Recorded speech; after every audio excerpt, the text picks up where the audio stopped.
Praise the Lord. Good morning. ప్రభువైన యేసుక్రీస్తు వారి నామమున మీ అందరికీ కూడా ఉదయకాల శుభములను తెలియచేస్తున్నాను. అందరూ బాగున్నారా?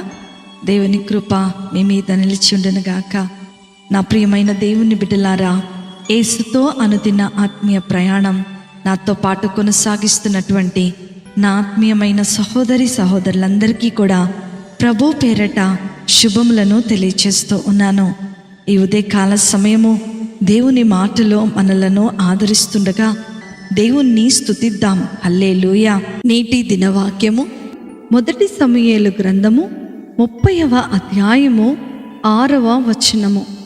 దావీదు మిక్కిలి దుఃఖపడెను, మరియు తమ తమ కుమారులను బట్టియు కుమార్తెలను బట్టియు జనులందరికీ ప్రాణము విసికినందున రాళ్ళు రువ్వి దావీదును చంపుదుము రండని వారు చెప్పుకొనగా, దావీదు తన దేవుడైన యెహోవాను బట్టి ధైర్యము తెచ్చుకొనెను.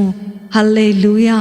నా ప్రియమైన దేవుని బిడ్డలారా, దావీదు జీవితాన్ని మనం జాగ్రత్తగా ధ్యానం చేసిన ఎడల తన జీవితం అంతా కూడా పోరాటాన్నే మనం చూస్తూ ఉండవచ్చు.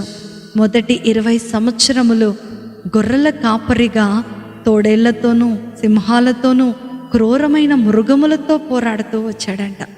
రాజైన సౌలు తన మామ అయిన తర్వాత అతనితో పోరాటం చేస్తూ వచ్చాడు.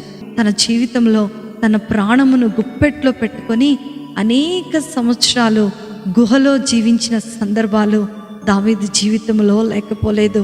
తన సొంత సహోదరులు, తన చేత మేలు పొందిన సౌలు, తన స్నేహితులు, తన బంధువులు, తన కడుపున పుట్టిన కుమారులు, చివరకు తన సేవకులు కూడా తిరగబడి మరి దావీదుతో పోరాటము చేసినట్లు ఇప్పుడు చదవబడినటువంటి లేఖన భాగంలో మనం చూస్తూ ఉన్నాం.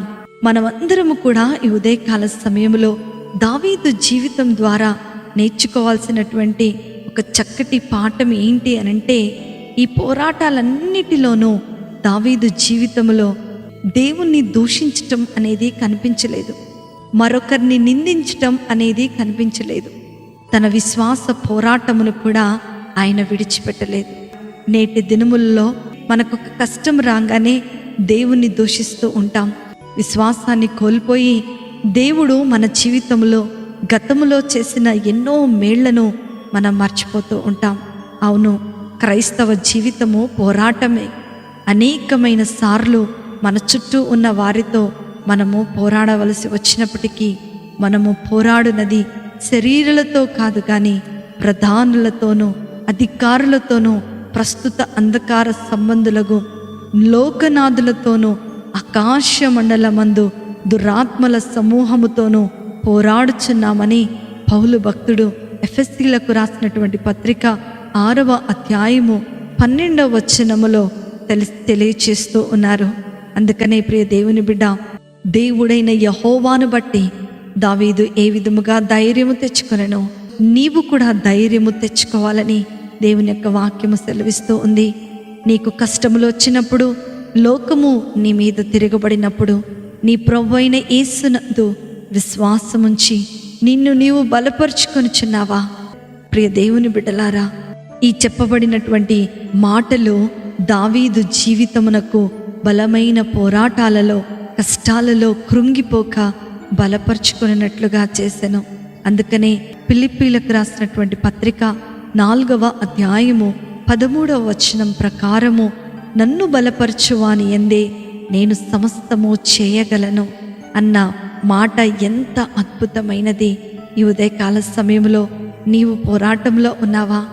శ్రమలతో నువ్వు పోరాడవలసి వస్తుందా? లేకపోతే నీ ముందు గొల్యాతు లాంటి పరిస్థితులు నిలబడి ఉన్నాయా? ఏది ఏమైనా సరే దేవుని దగ్గరకు రా. నీ విశ్వాస పోరాటమును ఆపుచేయకు. దేవునిలో నిత్యముగా ధైర్యము తెచ్చుకొని ముందుకు కొనసాగు. నీ జీవితం అద్భుతముగాను, నీ జీవితం ఆశీర్వాదకరముగాను, నీ జీవితం సంతోషకరముగాను, దేవుడు నివసించేటువంటి గృహముగాను నీ ఇంటిని, నీ జీవితాన్ని దేవుడు ఆశీర్వదించబోతున్నాడు. అట్టి కృపా ధన్యత వాక్యం వింటున్న ప్రతి బిడ్డకు దేవుడు అనుగ్రహించునుగాక. ఆమేన్. ప్రార్థన. మమ్మల్ని మిక్కిలిగా ప్రేమించిన మా ప్రియ పరలోకపు తండ్రి, యేసు స్వామి, మీ యొక్క ఉన్నతమైన శ్రేష్టమైన నామమును బట్టి మీకు వందనాలు. ఈ ఉదయకాల సమయంలో ఎందరైతే నాయనా నిజముగా కష్టములో, కన్నీటిలో, పోరాటాలలో ఉన్నారో వారందరూ కూడా నాయనా నిన్ను బట్టి మేము ధైర్యము తెచ్చుకున్నట్లుగా మీరు మాకు సహాయం దయచేయండి. దావీదు జీవితం ద్వారా ఎన్నో గొప్ప కార్యాలు మీరు మాతో మాట్లాడినందుకే మీకు వందనాలు. ఈ ఉదయకాల సమయంలో నీ మీద మేము ఆధారపడి బ్రతికేటట్లుగా మీరు సహాయమును అందించమని నజరేయుడైనటువంటి యేసయ్య శక్తి కలిగిన నామములో అతి వినయముతో అడిగి వేడుకొనుచున్నాను తండ్రి. ఆమేన్, ఆమేన్, ఆమేన్. ప్రభు మిమ్ములను మీ కుటుంబాలను దీవించునుగాక. ప్రేమతో మీ సహోదరి శిల్ప జోసఫ్.